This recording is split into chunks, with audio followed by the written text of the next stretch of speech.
Okay. Okay, my name's Lindsey Hardwick. I am the Fieldwork Practice Manager for Oasis College. And I guess I first heard of Oasis when Steve Chalke came to my youth group to do video walls, probably in the late 80s. Yeah, in the late 80s, so I'd heard about Oasis. I did my A-levels, went to uni, and in my last year was considering teacher training. But then I'd been meeting with like a mentor of our local students group, and she was sort of helping people work out what to do next, what God was saying, and suggested Oasis, considering a year out with Oasis. I hadn't really thought about it before, but decided, as I respected her opinion, to go and have a look into it. So I did my application and was offered a place on a frontline team, which was then the gap year programme with Oasis. So what initially attracted you towards Oasis? What was it about the opportunity that really drew you in? I think it was the organisation I knew. I'd enjoyed and valued Steve's input, what the things that he was doing in the sort of late 80s around youth groups, liked the sort of ethos of Oasis, and was really looking for an opportunity to get involved in youth and children's work, because I was kind of thinking about secondary teaching, but really enjoyed working with young people and children in church context, and thought this might be a good opportunity to just explore a bit more about what I wanted to do. So then you go to Birmingham, and that must have been a complete shock to the system, having grown up in Croydon. Yeah, it was a big change. I spent most of my life in Croydon and then 3 years in Canterbury doing a degree. Okay. So never really been spent a lot of time in the Midlands. But I worked for a community church with a team partner, and we were involved in a whole range, like working from toddler groups up to 18 to 25 groups. And the church had a community project in a local area where there was quite a lot of need, and that's probably the first time I'd worked with maybe sort of young people who had real, different sorts of needs. And it was really busy, but it was really positive. Okay. And then at that point there, having transitioned from having a passion for teaching, was there a point where then you thought, these transferable skills could then lead me back to career in education, in formal sort of secular education, or had that ship sailed? Yeah, I guess looking back, it's interesting how my kind of career choices have kind of ended up with this combination of youth, children and education. I guess having done my year with the church, interestingly, and I really appreciated, the church offered me a part-time job as a youth and community worker, and Oasis offered me a part-time job as a teams coordinator. So I kind Which of... would have been, what was that role? What did that role kind of encompass? It involved supporting students on frontline teams, so visiting them and also organising all their training. Which was great. I kind of fulfilled the sort of education side, what I was interested in. And then I did the rest of my time for the church as a youth and community worker, sort of running a range of youth and children's projects. So I did that for 2 years, and then my colleague at Oasis, who I was working with, was moving on, and they offered me a full-time job overseeing the teams in the West Midlands. So I kind of thought it might be good to focus on one job rather than two. So I moved on from the church, my church role, and did that for a year. But then during my year at Oasis in the Midlands, that was the year they decided to sort of close the centre. So I was like the last team member up there, kind of working with the teams. Then when their year came to an end, I was able to transfer down to a post with the youth work and ministry course in London. And then at that point, then coming back to London, so that would have been three years of experience, kind of outside. Moving back in and obviously seeing how the organisation was growing, did you ever have any plans or desire or felt led to change role at that point? Because with that one change happening in the Midlands, it could have been easy to say, actually, I want to do something completely different now. Take this for what it was. What kept you? Obviously, the role became available, but what made you really want to then pursue that opportunity? Yeah, I think I just really valued the time I spent with Oasis. Really enjoyed the ethos. I've always really valued the sort of getting to know the staff and the students, really like the ethos of training. It combined for me the education and the sort of practical hands-on experience. So when the role was coming up with the youth work and ministry course as a tutor, so having had some experience of setting up placements for frontline students, that was a sort of transferable skill to start work for the youth work degree course. So I got a position. It was a diploma course and started working there. So I'd met my husband in Birmingham at that point, and he'd starting a new role as a youth and children's coordinator in the sort of South London area. So we moved down at that point and started new roles. And so at this point then, this is when Oasis was a lot smaller as an organisation. Were you, with the course itself, this is obviously primarily with Oasis College, but given your background of knowing Oasis as a wider organisation, how did, and for those who aren't aware now, how did the Oasis I'm assuming this was the late 90s, early 2000s? I moved down to London in 98. 98. Okay, well, so, almost 20 years ago now. How different was the organisation then, and the structure of the college within that? Yeah, I mean, there wasn't, at that point, the youth work training course was one of the training courses within a sort of range of work that the college, that the Oasis UK was involved in. So they were involved with Spurgeon's doing church planting and evangelism. We also worked with Spurgeon's to do the youth work, as it was a diploma then, and there was also the frontline and the overseas training project. So we were like a portfolio of projects within Oasis. So and there were lots of students and on each course, but we weren't a separate, that we were part of the wider Oasis Trust at that point.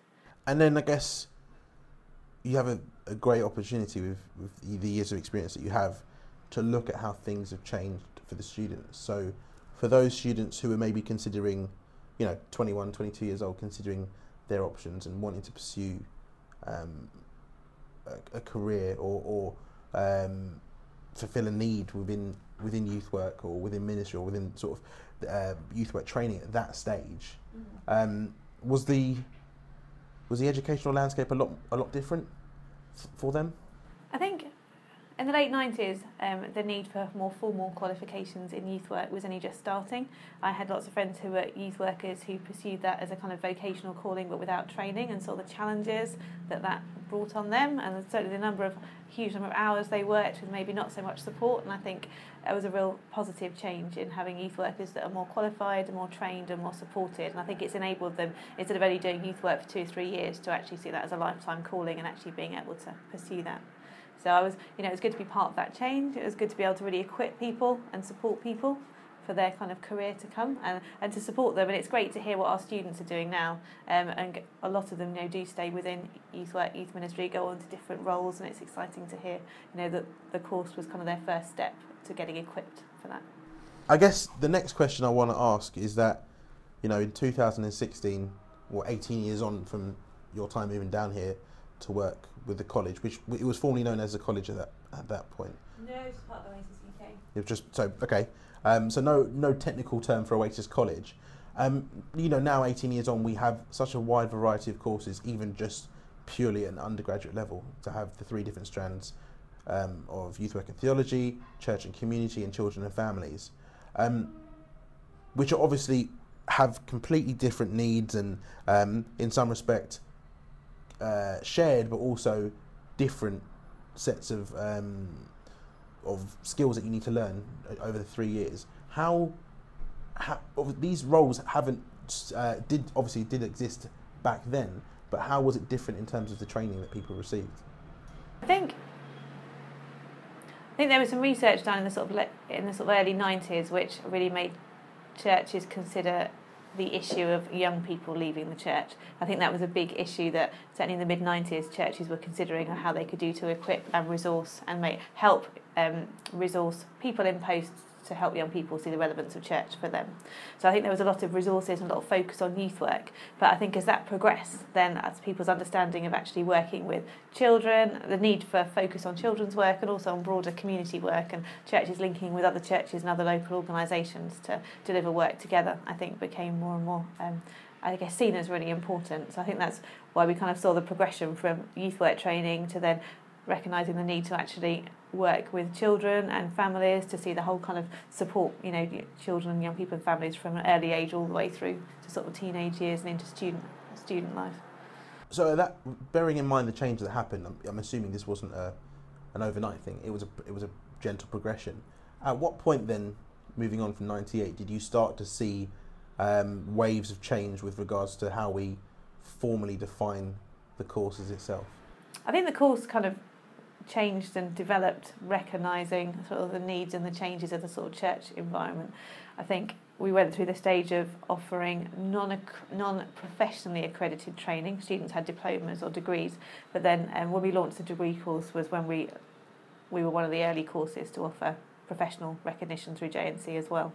And that was an exciting development, recognising that it's great to be fully qualified as well as having a degree. I think that was that was recognising, I guess, the needs and of the sector and what was happening within church and community.